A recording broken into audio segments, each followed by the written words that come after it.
Good morning, world. Good morning, world. Welcome to another episode of Cedric and Brian. Today we're going to talk about... What's that? What? It's the Chinese spy balloon. You can't say Chinese spy balloon. That's racist. You're racist. It's the BLN-19. The BL what? BLN. N? BLN 19. Oh, Nike, that was loud. Guys, you saw it first on Cedric and Brian. We handle the Chinese spy balloon. You can't say Chinese. We took care of it. Stay tuned. I'm Cedric. And I'm Brian. And this is Cedric and Brian.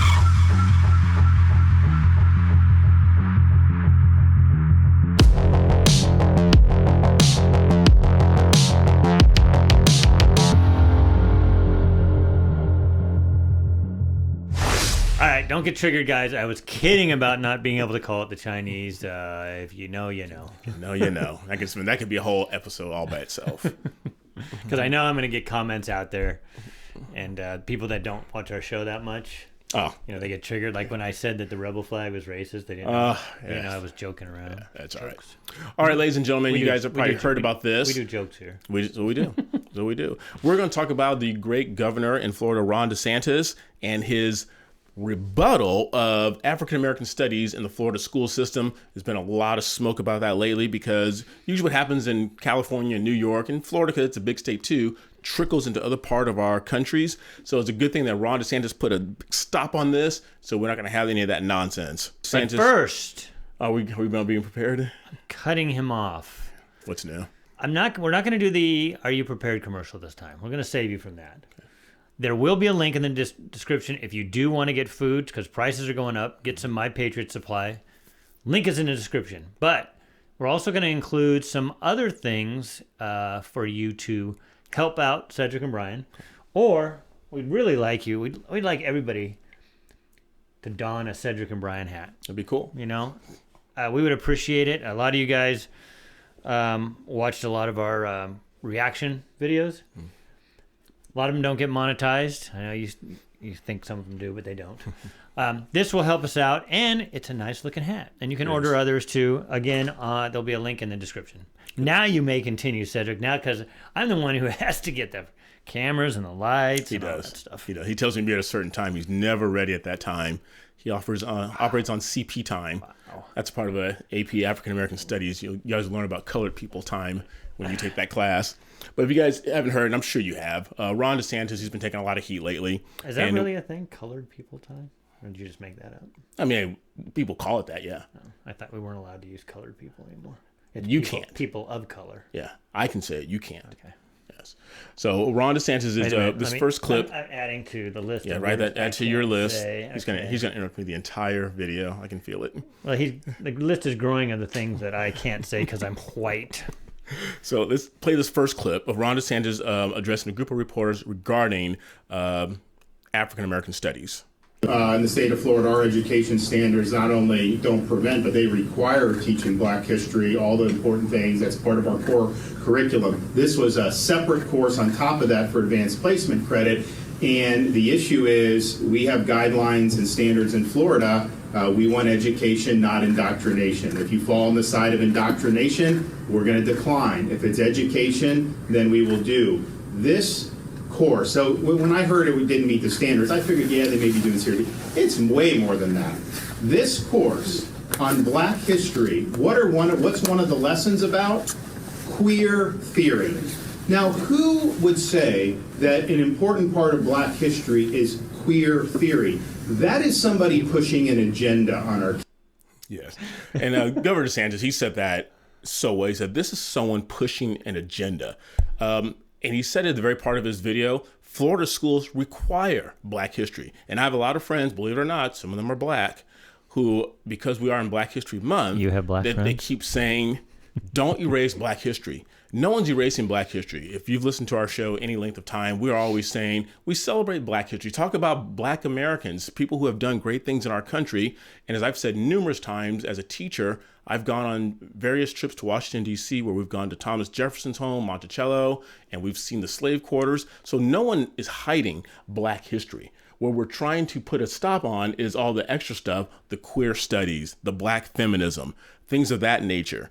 And he says we need to get involved with education, not indoctrination. So I said, when you're in a school and you're taking an AP course, for those of you who don't know, AP stands for Advanced Placement.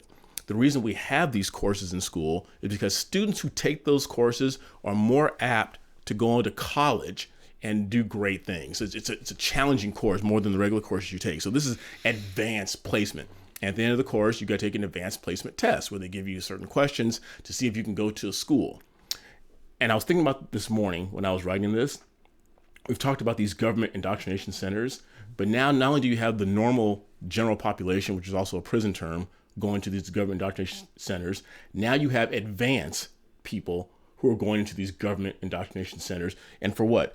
What type of careers, and I don't know if Brian can put that up there real quick, some of the careers that you can get with a degree in African American studies, because the whole purpose of going to college is to go to college, good grades, get a good job, so you can work.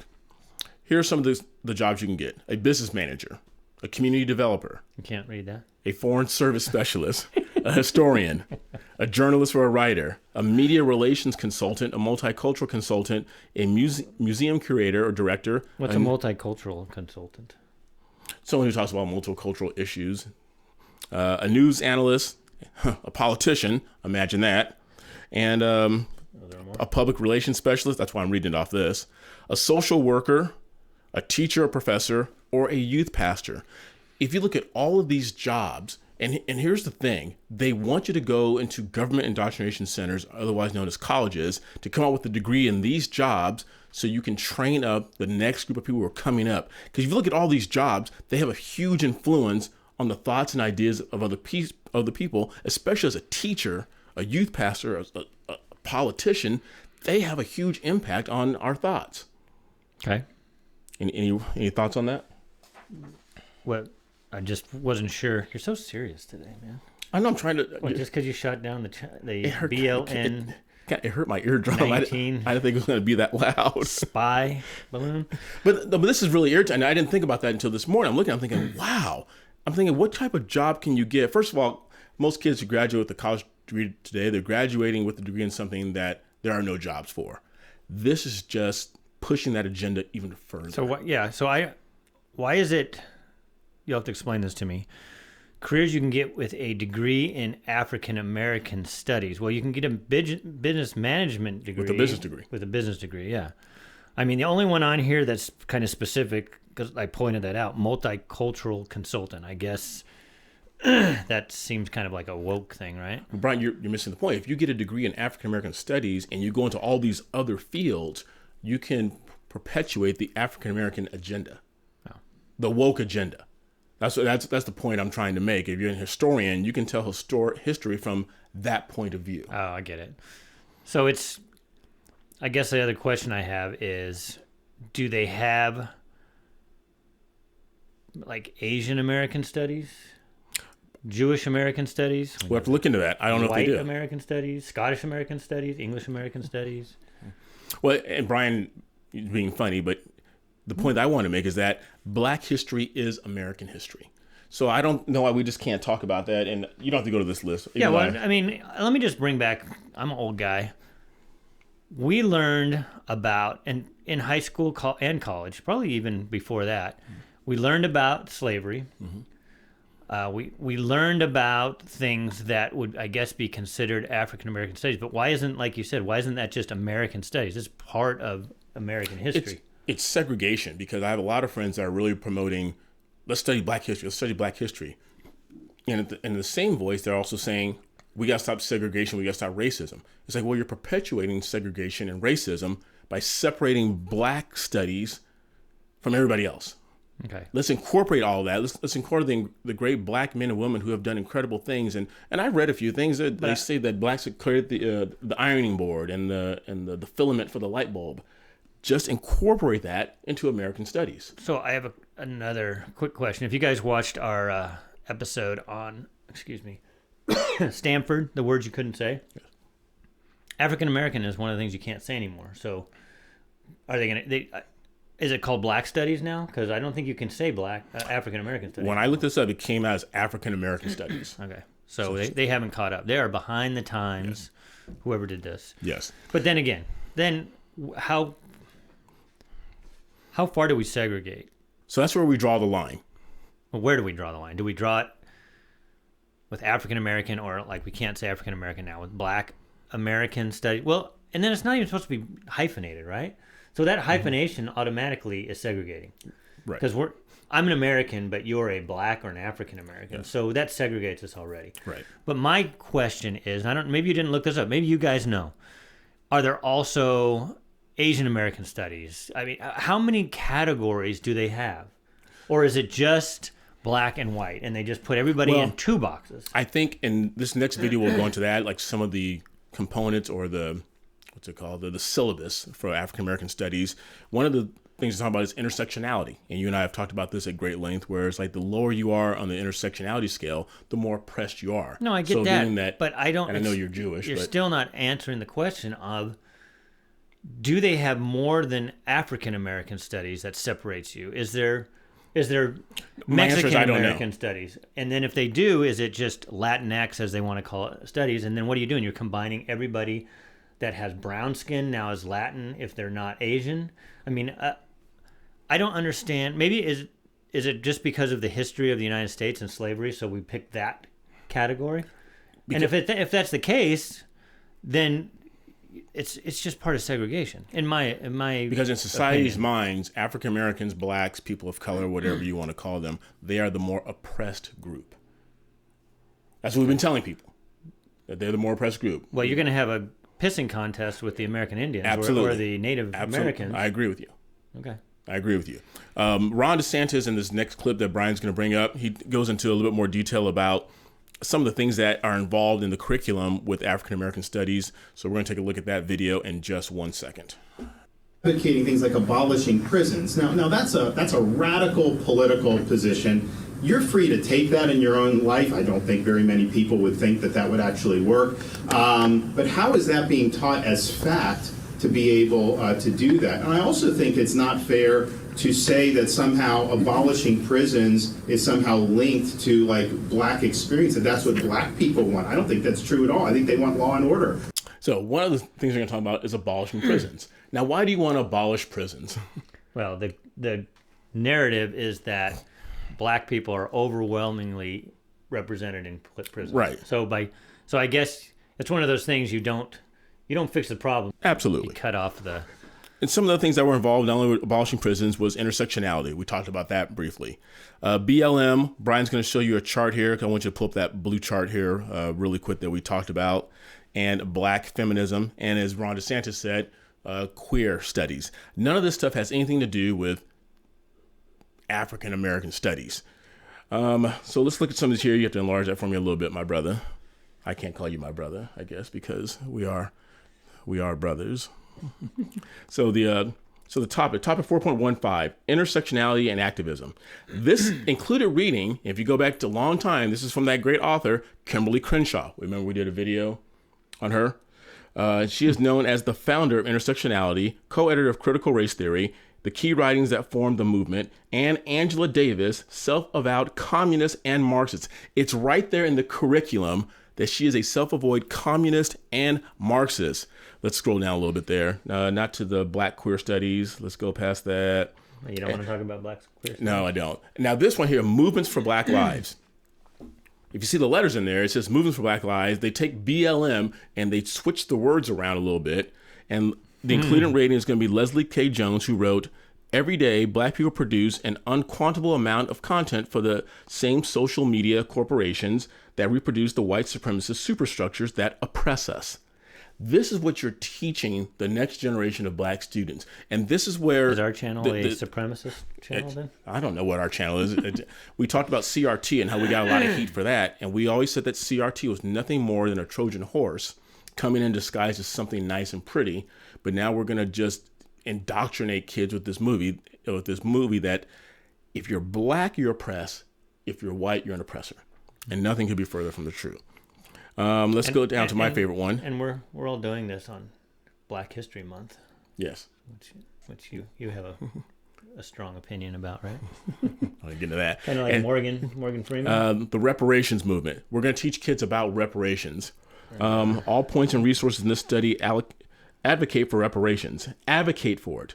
There's no critical perspective or balancing opinion in this lesson.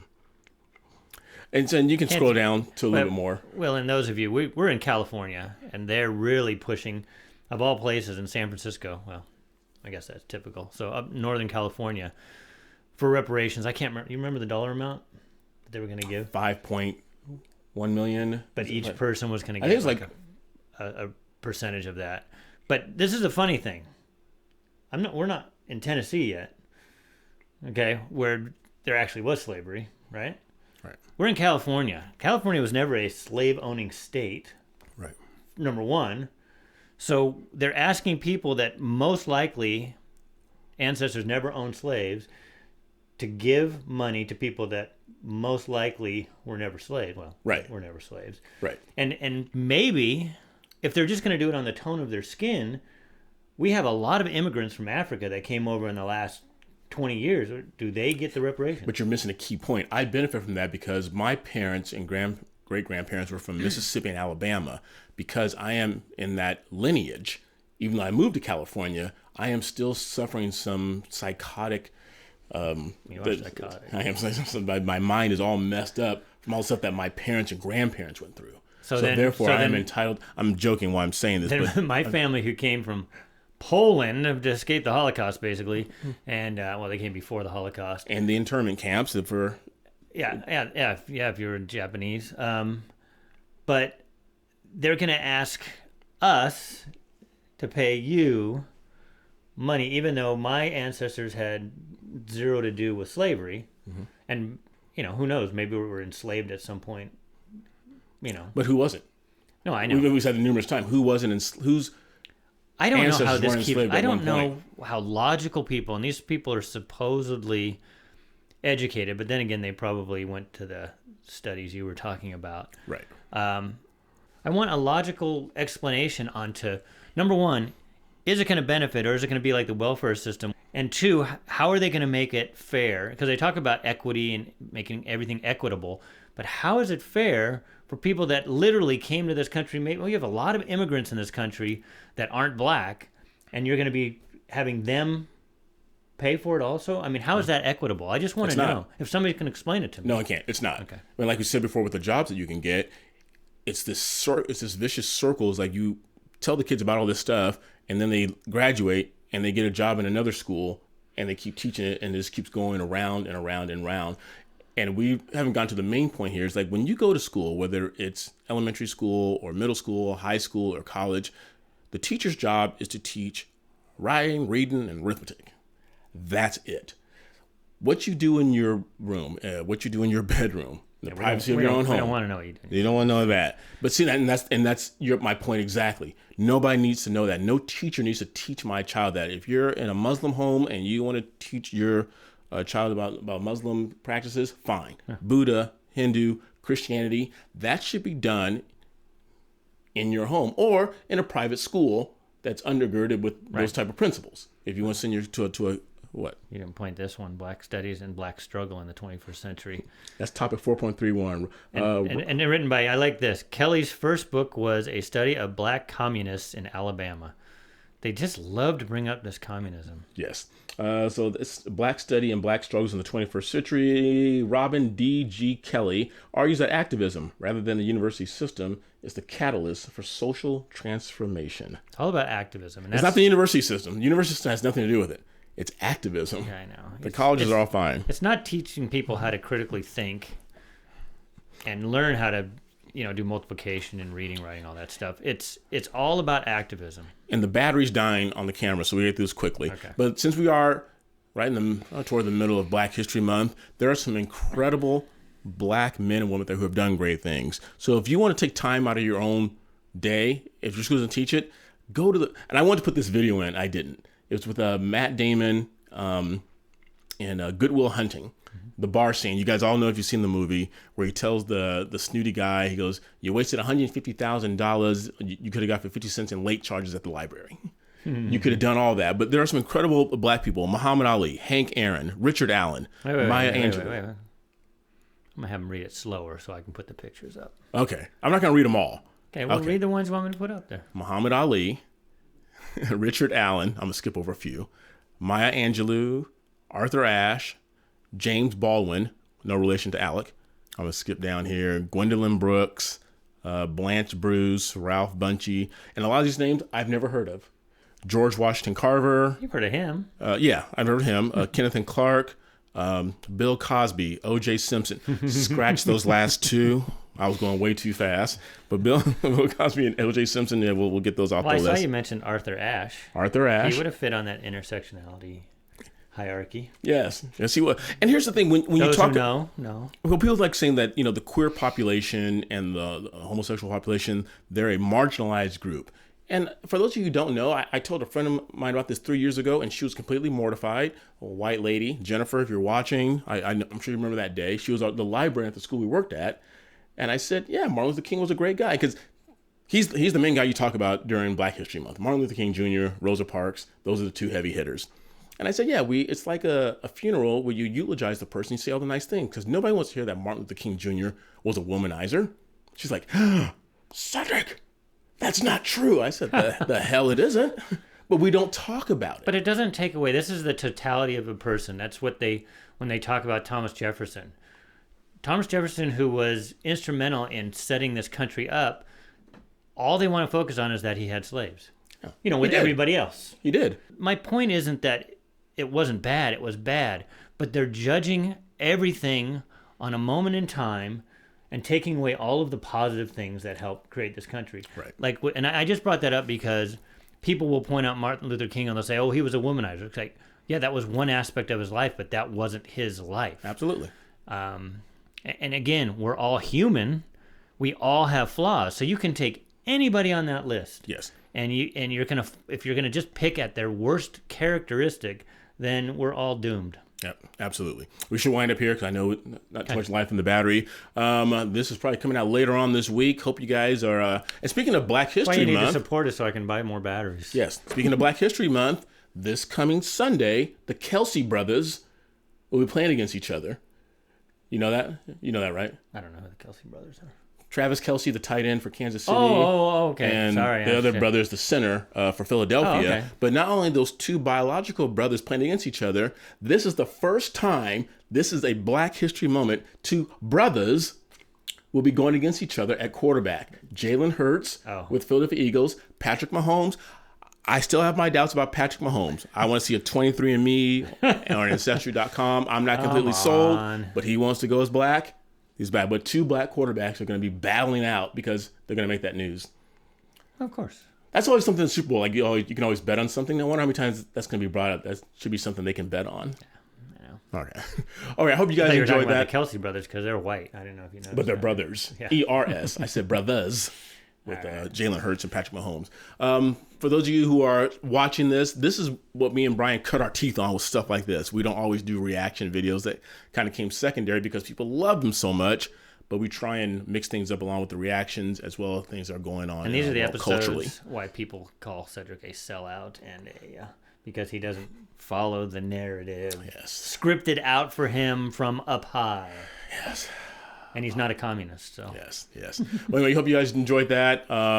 You put some other links in our comments that you want to talk too loud or no? Yeah, that's what I'm talking about. Just keep an eye out because we'll have some other links, where you can help support us and support yourself. It's great products. If you look at some of the Ren videos, I put some guitar lessons in there. You can, if you're inspired to play, go look at those. And, that's just another way we can create a win-win for both of us. All right, you guys. Hope you enjoy that. Make sure you like, subscribe, ring that bell, and continue sharing our channel with everyone you know. And at the expense of being sold a sellout again, I'm going to say, don't celebrate Black History Month. We should just make February History Jewish Month. history. Oh. No, we need to go over our notes before we start talking. Just make it History Month with a huge concentration on history and all the great things that men and women have done to make this country so awesome.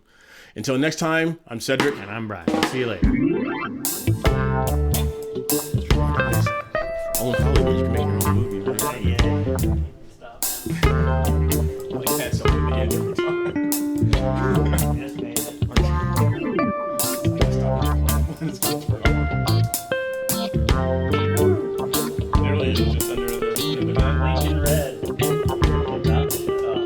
Thank you.